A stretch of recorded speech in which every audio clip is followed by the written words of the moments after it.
আমাদেরকে আরও একজন প্রশ্ন রেখেছেন, লোকাল বাসে চড়ে অনেক সময় ভাড়া না দিয়েই নেমে গিয়েছি, এখন মনে হচ্ছে আসলে কাজটা ঠিক হয়নি, এই অবস্থায় আমার করণীয় কি?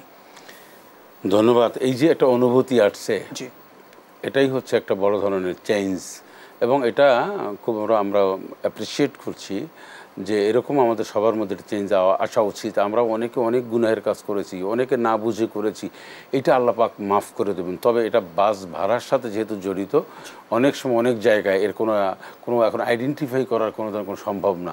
সেক্ষেত্রে উনি কিছু টাকা পয়সা আল্লাহর হস্তে যে যাদের টাকা পয়সা উনি দেয়নি, অর্থাৎ বাস ভাড়া, তাদেরকে উদ্দেশ্য করে দান সাদকা করে দেবেন, আল্লাহর কাছে মাপ চাইবেন, এটাই ওনার জন্য সবচেয়ে বড় কাজ। যদি পরিচিত কোনো বাস বা পরিচিত হয় তো অবশ্যই দিয়ে দেবে তাদেরকে, ফিরিয়ে দেবে, বা সে কোম্পানি হোক বা যেভাবে হোক করে দিয়ে দেবে। এইটা হলো ফার্স্ট অপশন।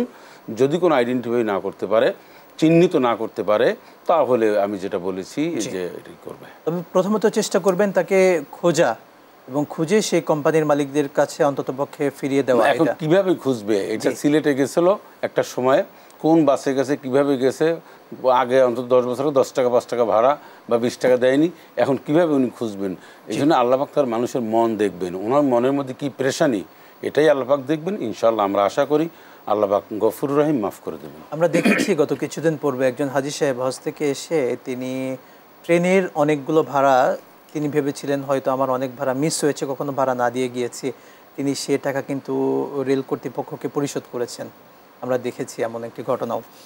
ইসলাম নারীদেরকে কিভাবে সম্মানিত করেছে যদি বলতেন। নারীদের সম্মানিত করেছেন এভাবে যে রাসূলুল্লাহ সাল্লাল্লাহু আলাইহি সাল্লাম প্রথমেই বলছেন, একটা ঘরে যখনই নারী, একটা কন্যা সন্তান আসে, তখন একজন ফেরেশতা এসে বলে, এই একটি দুর্বল থেকে বেরিয়ে আসছে, যে লালন পালন করবে, সম্মান ইজ্জত করবে, আল্লাহ পাক তার উপর রহম করবেন। একজন ছেলের বেলায় কিন্তু বলা হয় না। এই নারীদেরকে পদে পদে ইসলাম সম্মানিত করেছেন। রাসূলুল্লাহ সাল্লাল্লাহু আলাইহি সাল্লাম কোথাও গেলে যাওয়ার আগে ফাতেমা যোহরা রাদিয়াল্লাহু তাআলা আনহার সাথে দেখা করতেন। কোত্থেকে আসলে নবীজি তার সাথে আগে দেখা করতেন, হাদিয়া নিয়ে আসতেন। নবীজি বলেছেন, তোমরা বাহির থেকে কোনো কিছু আনলে হাদিয়া, খাদ্য সামগ্রী আগে নারীদের থেকে, কন্যাদের থেকে দেওয়া শুরু করো।